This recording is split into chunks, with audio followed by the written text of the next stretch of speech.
So now let us start with the examples based on whatever results we have already discussed. तो पहला question है आपका, consider set of variable line. See mark this word variable line. ठीक है, so variable line px plus qy plus r equal to 0 such that this is a given condition 3p plus 2q plus 4r is equal to 0. Then the point of concurrency is, तो point of concurrency का मतलब देखिए, as I said when we were discussing family of lines concept, तो हमने क्या कहा था, अगर variable line passing through a fixed point ये आपको कहीं दिखे तो आपको family of lines याद आना चाहिए. तो variable line का मतलब infinite lines, and point of concurrency means the all such lines passing through the same point at, obviously आपको वो point चाहिए तो वो fixed point होगा. ठीक है, तो इसका मतलब we can apply here the concept of family of lines, though this question has a like very small solution, very short solution, not small, very short solution here.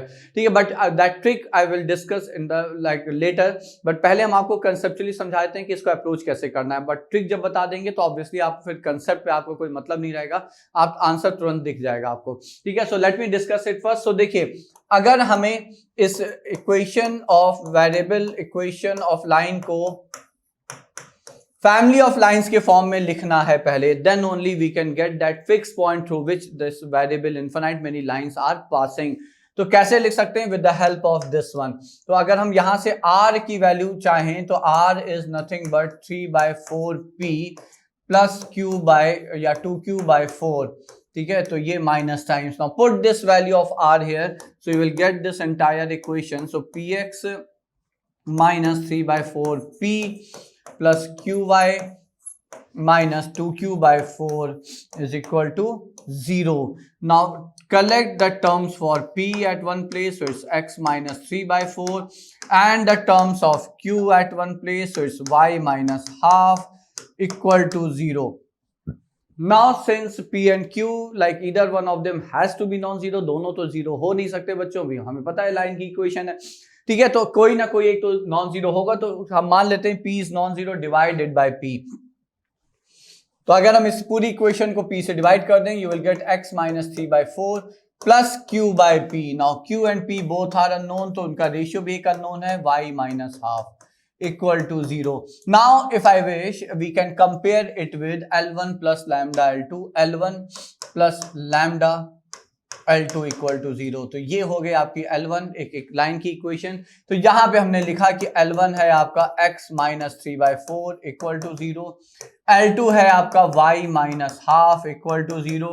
ठीक है, and lambda is an unknown which is q by p here. तो since q by p can take infinite values, hence this equation represents equation of family of lines passing through the point of intersection of L1 and L2.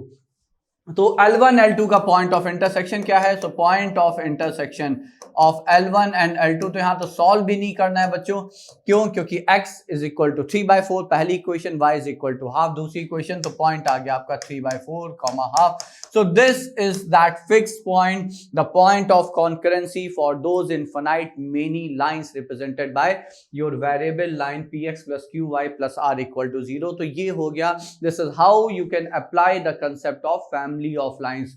ठीक है, तो question का statement ही आपको suggest करेगा कि आप family of lines का प्रयोग करें. बट एज आई सेड कि इसका एक बहुत ही सीधा सा शॉर्टकट है. ठीक है, और ट्रिक ये है कि देखिए यहाँ पे ये जो कांस्टेंट टर्म है इसको आप इससे मैच करा लें. कैसे मैच करा लेंगे, तो आप कहेंगे okay divide this equation, so 3p plus 2q plus 4r equal to 0 divided by 4. So you will get 3/4 times p plus half times q plus r equal to 0. Now compare this equation with xp plus yq plus r equal to 0. ठीक है, तो अब क्योंकि हमें ये given है कि ये कंडीशन फुलफिल हो रही है, इसका मतलब अगर x की जगह हम 3/4 रख दें और y की जगह हम हाफ रख दें, तो ये इक्वेशन जो कि आपको गिवन इक्वेशन है वो सेटिस्फाई हो जाएगा। मतलब x is equal to 3/4 and y is equal to half satisfy this equation of line, hence all such line passes through the point 3/4 half. This is as simple as that। ठीक है, तो ये सीधी सी trick है जिसकी help से आप ये question बहुत आराम से अप्रोच कर सकते हैं, सॉल्व कर सकते हैं। And again I will say that was your previous year question. ये प्रीवियस ईयर क्वेश्चन था बच्चों, based on the concept of family of lines. ठीक है, hello my dear students, I am Neeraj Kumar Chaudhary और फिजिक्स टीचर। बच्चों कुछ बातें मुझे बतानी है आपको। देखिए यहाँ पे आप देख सकते हो कि प्राइस हाइक होने वाला है अनअकैडमी पे बहुत ही जल्दी। ठीक है ना, इनफैक्ट ये प्राइस हाइक हो चुका था, लेकिन पॉपुलर डिमांड पे, बहुत सारे बच्चों की डिमांड पे इसको थोड़ा सा और डिले कर दिया, यानी कि आप लोगों के लिए कुछ दिन और एक्सटेंड कर दिया है।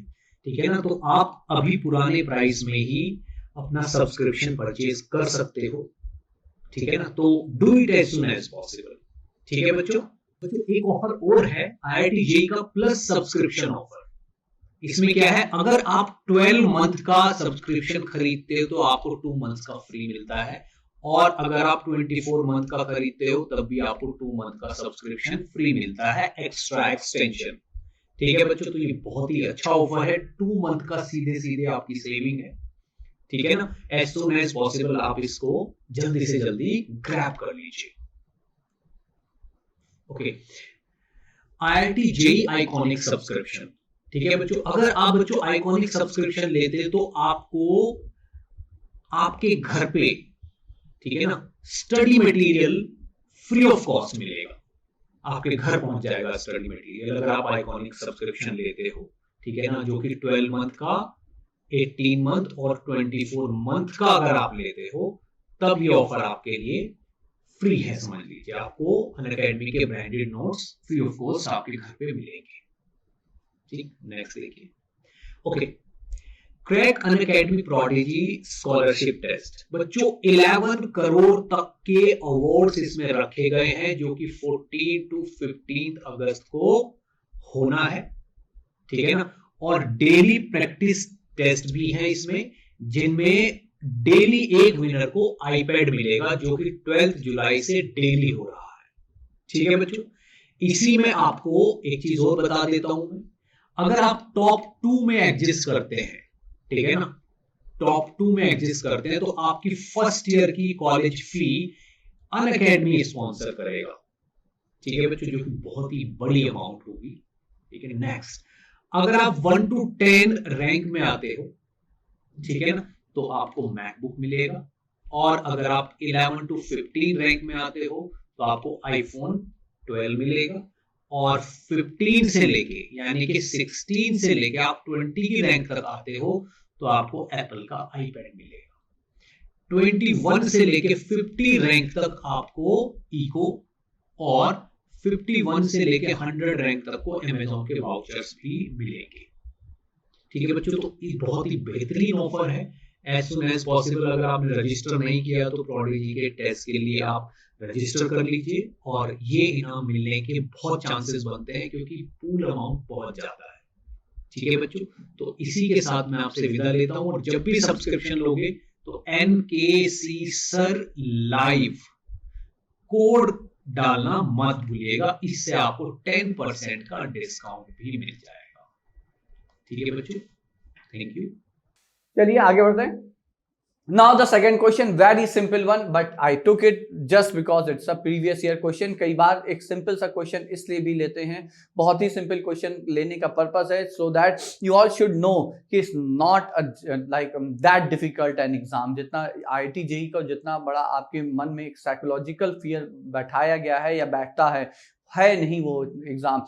If you can control your temperament, if that day that moment is your moment, ठीक है, आप टेम्परामेंट कंट्रोल कर सकते हैं। आप अगर उस दिन आपने जो पढ़ा है, जो अप्लाई करना आप जानते हैं, उसे उस दिन अगर आप अप्लाई कर पाते हैं तो आप मान के चलिए you will be scoring a good score in JEE mains. ठीक है, तो इतना कठिन कोई एग्जाम है नहीं। क्वेश्चन आप देखिए, क्वेश्चन है if this line is perpendicular to the line joining these 2 points. तो ये लाइन आपको दी हुई है जो कि है 2x minus 3y plus 17 equal to 0।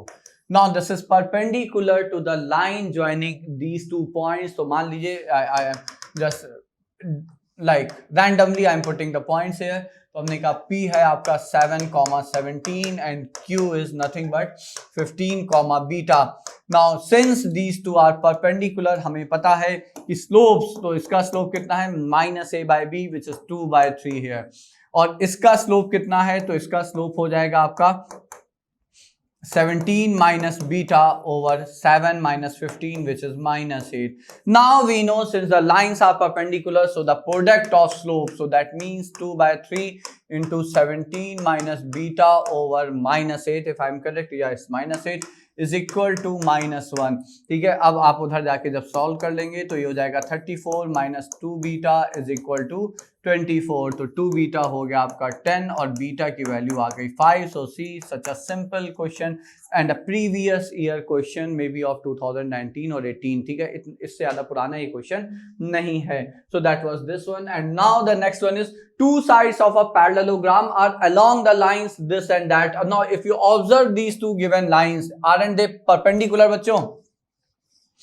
देखते ही आप समझ गए कि ये परपेंडिकुलर है, इसका स्लोप -1 है, इसका स्लोप 1 है। तो इसका मतलब जो पैरेललोग्राम है वो एक्चुअली एक रेक्टेंगल तो है ही है कम से कम। तो चलिए हम मान लेते हैं ये आपका फिगर है, ये आपका एक पैरेललोग्राम है। तो अब चूंकि हमें पता है कि वो राइट एंगल पे है तो हमने इसे रेक्टेंगल ही मान लिया। इस इक्वेशन को हमने लिखा this is x minus y plus 3 equal to 0 and that's it. This one is x plus y equal to 3. Now can we get this point of intersection? तो आंसर is obviously yes। अगर हम इन्हें add कर देंगे तो ये आपका x 0 आ जाएगा, तो y आपका 3 आ जाएगा, तो ये एक वर्टेक्स आ गया। तो if I call this vertex as vertex A, this is vertex B, vertex C and vertex D। ठीक है, so then find vertices of parallelogram. तो एक वर्टेक्स तो आपके सामने हो गया बच्चों।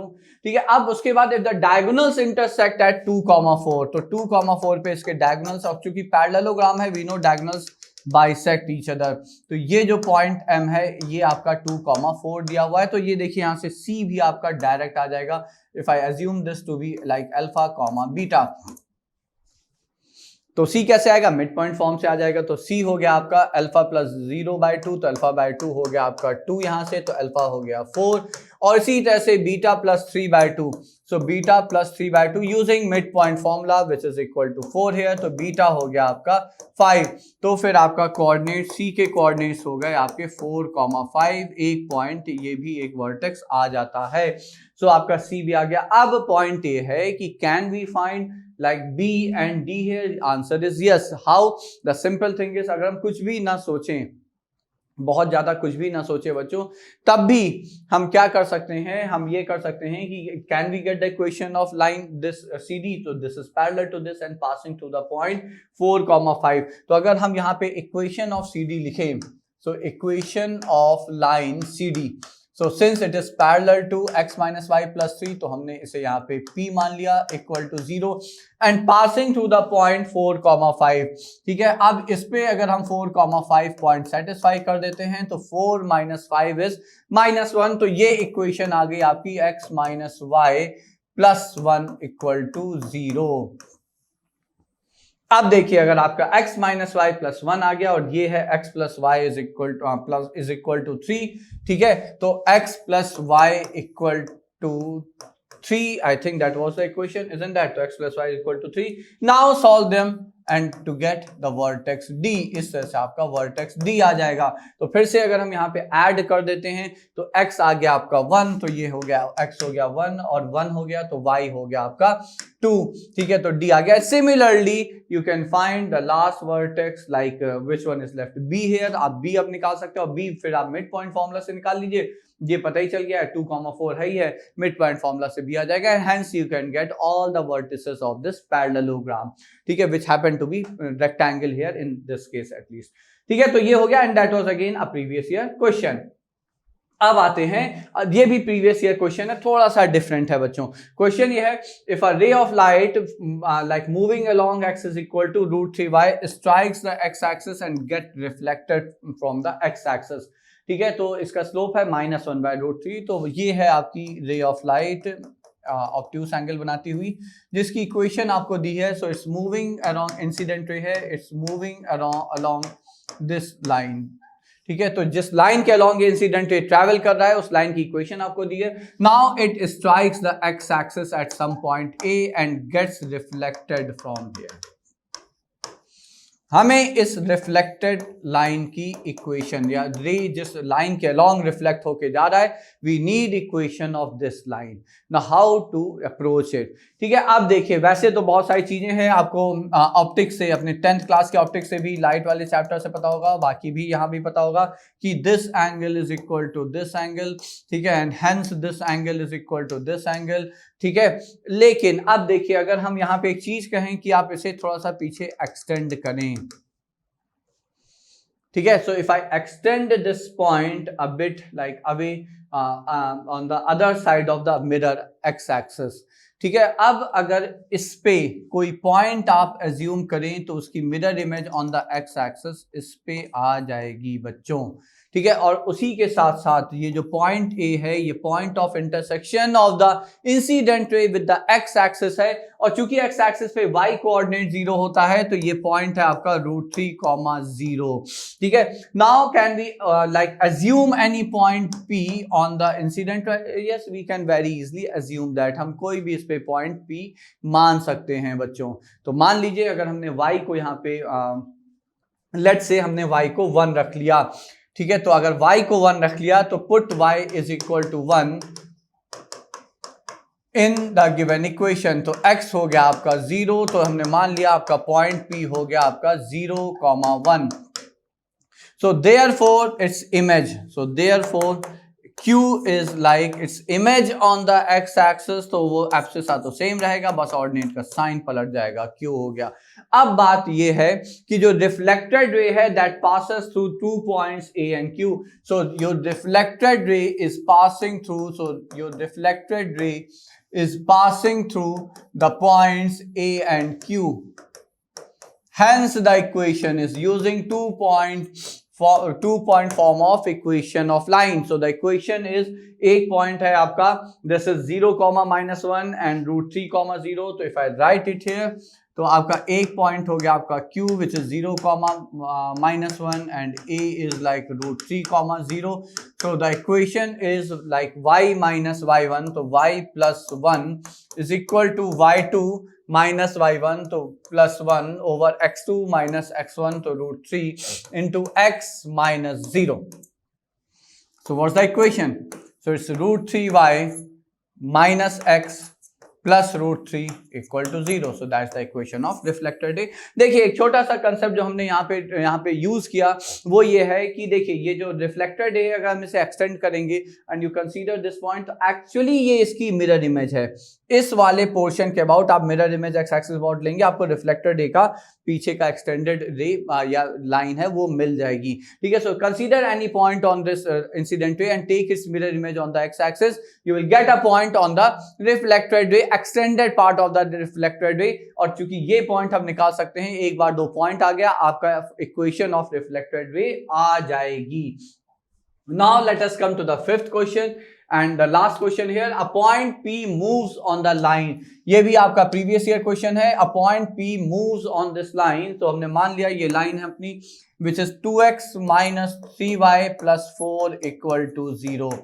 तो ये लाइन है हमें गिवन है, इस पे पॉइंट P मूव कर रहा है, मतलब वो वेरिएबल पॉइंट है. तो मान लिया हमने कि पॉइंट P है अपना, कुछ भी है, let's say this point is alpha comma beta, a variable point P on the line. Now such that you have to find, आपको 2 पॉइंट और दिए हुए हैं Q and R.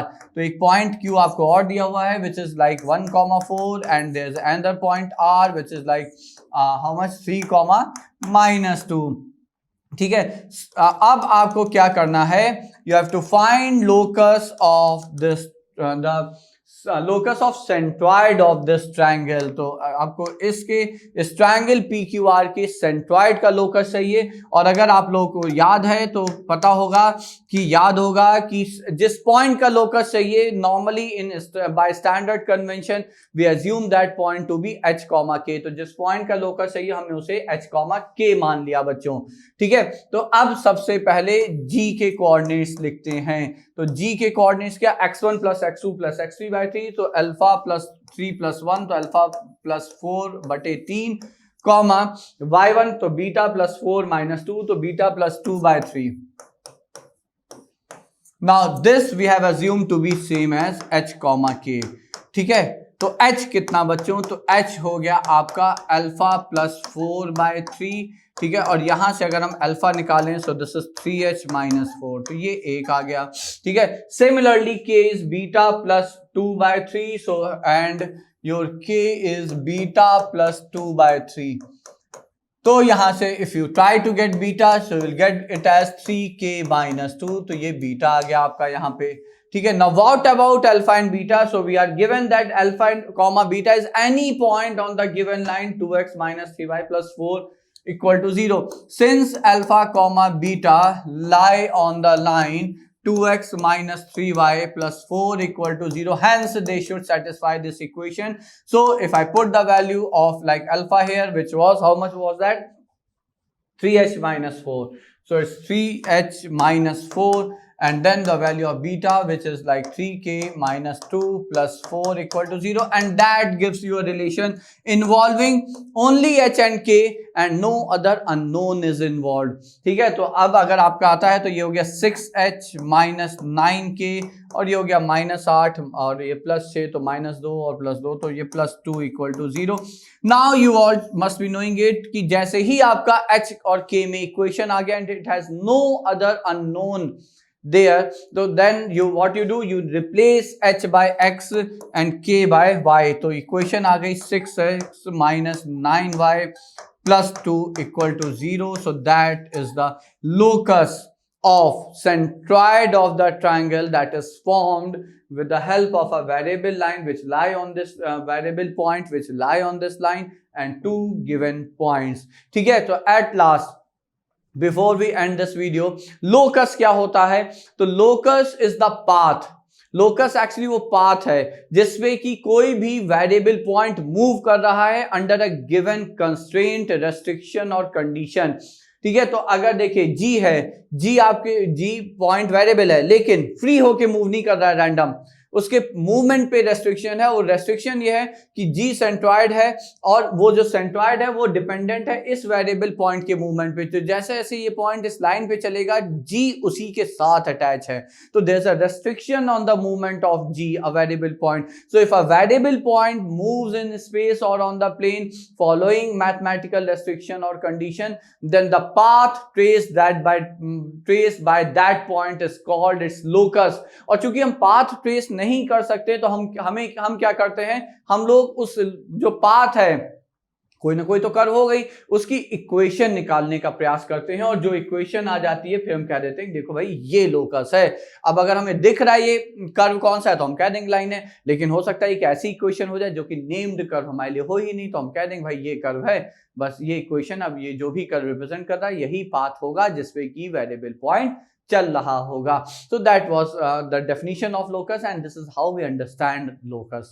ठीक है बच्चों, so now here we end our chapter straight lines. In the next video we will be starting our pair of straight lines. तो एक वीडियो हम लोग pair of straight line पे भी देखेंगे बच्चों.